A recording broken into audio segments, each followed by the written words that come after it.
खबर तमिलनाडु से, जहां के गांव के निवासियों को एक अभूतपूर्व चुनौती का सामना करना पड़ रहा है। दरअसल यहां पूरे गांव पर वक्फ बोर्ड का स्वामित्व है, जिससे उन्हें अपनी संपत्तियों को बेचने या कानूनी रूप से पंजीकृत करने से रोका जा रहा है। तमिलनाडु के थिरुचेंथुराई के किसान राजगोपाल के सामने परेशानी है कि वे अपनी जमीन नहीं बेच पा रहे हैं।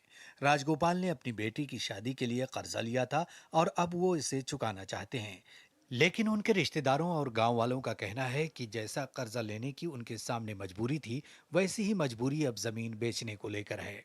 राजगोपाल चाहकर भी अपनी जमीन नहीं बेच पा रहे हैं। इसमें दीवार बनकर खड़ा हो गया है तमिलनाडु का वक्फ board. Now the people of this village literally live in fear because if you look at my own property or my father's property where he lives, this is a property, I think if I'm right, was first registered in 1917 and the construction started. It's a very old building, and likewise there are so many other buildings which are there, and we have got encumbrance certificates, and some of them have got the encumbrance certificates right from 1950 onwards, immediately after the independence.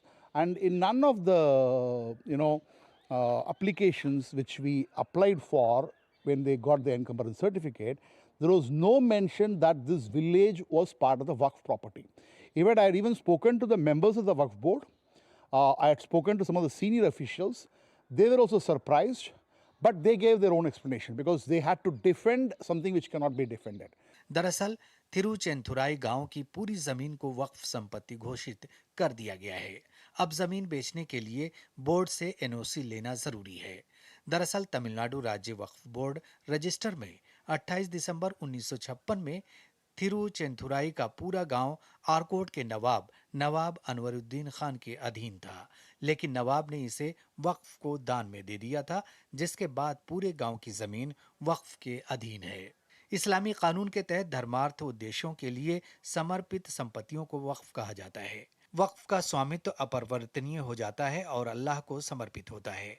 इन संपत्तियों का प्रबंधन करने के लिए मुतवल्ली की सक्षम प्राधिकारी द्वारा नियुक्ति की जाती है।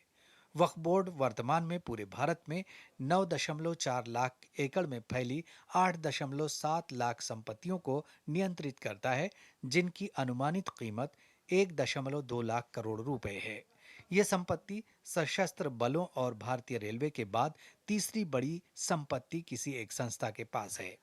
वक्फ अधिनियम 1995 और इसके 2013 संशोधन का उद्देश्य भारत में वक्फ संपत्तियों का प्रबंधन करना है, लेकिन अधिनियम प्रभावशाली नहीं है, जिसकी तस्दीक करते हैं लगातार सामने आ रहे अतिक्रमण, कुप्रबंधन, स्वामित्व विवाद के मामले।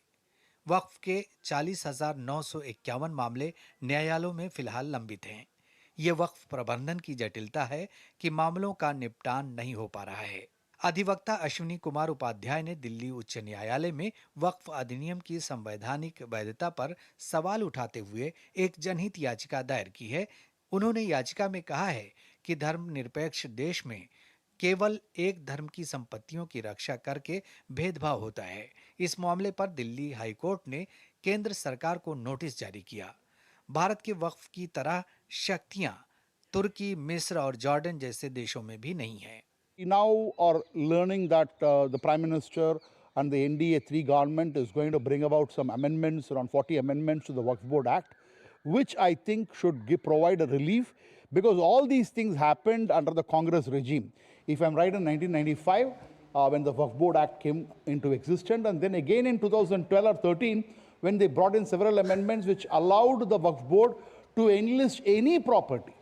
उम्मीद है कि वक्फ में सुधार के बाद तमिलनाडु के राजगोपाल जैसी मुश्किल सामने नहीं होगी और लगातार अनियमितता और अतिक्रमण विवाद के मामलों पर रोक लगेगी। Bureau report, DD news.